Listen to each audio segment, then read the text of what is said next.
Ymir's Attack on Titan ending explained. Why did Ymir love King Fritz? Why was it Mikasa who set her free? So, Ymir had everything stolen from her. Her village, her family, her tongue, everything. She was a slave to King Fritz, through and through. And desiring a connection, she set the pigs free. The pigs that she saw trapped, just like her. And threatened by the king with losing all of their eyes, the village turns on her. And this severs any possible genuine connection she could have had with her whole village. You are free. Setting the pigs free granted her freedom from the king, but it wasn't the freedom that she desired. And this 100% mirrors Eren's journey, fighting for freedom within hell and gaining it just to enter another version of hell. The king hunted her down along with the army that had already taken everything from her. And once she falls into the tree of life and connects with the source of all organic matter, she wishes for a giant, indestructible, all-powerful body that can withstand anything. And that's what she's granted. And the king then commends Ymir for her usefulness. This is the only time in her life so far that she's ever felt any genuine connection to anybody. And because of that, she allows herself to be manipulated by King Fritz, mistaking her new form of slavery as a form of love. She grants him a kingdom, children, and an unimaginable godly power. And one day an assassin tries to take the life of King Fritz, and Ymir takes a spear for him, dedicating her heart. Titan users can only regenerate when they have the will to live. And in that moment, instead of expressing any concern, King Fritz says, "Get up, I know that can't kill you." After everything she's done for him, everything that she's gone through, everything that she's ever given him, Ymir sees that she's still nothing but a slave. And with her spirit broken and still yearning for that connection, she creates the world of paths. The king has her body consumed by her daughters, and Ymir's connection reaches down to them all. She continues to do the king's bidding for 2,000 years, feeling no connection to any other human other than those with the bloodline of King Fritz. And that's until she meets Eren, the first person in her entire life who's ever hugged her and given her a choice. You've been here all this time, waiting for anybody, somebody, for 2,000 years. And with that, she joins Eren in wiping out humanity, destroying everything and feeling no remorse. That is, until she hears Armin and Zeke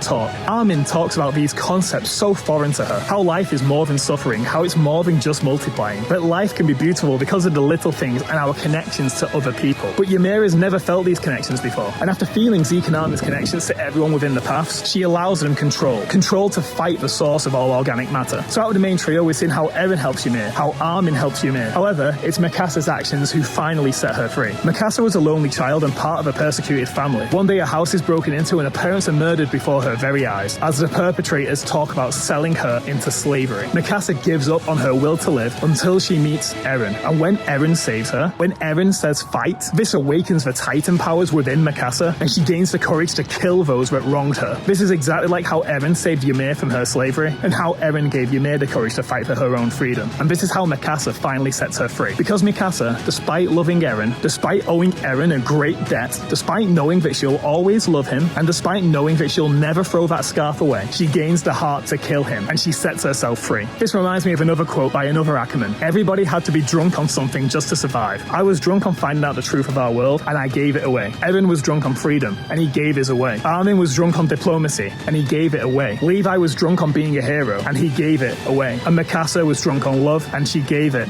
away. Those who can't sacrifice anything can never change anything. And it's those sacrifices and those actions that help save what's left of the world. As Ymir realizes, a little too late, that she could have had a genuine connection if she had just let King Fritz die. The connection that manifested itself as paths. Her connection with her daughters. Because once again, the world is cruel, but it's also very beautiful.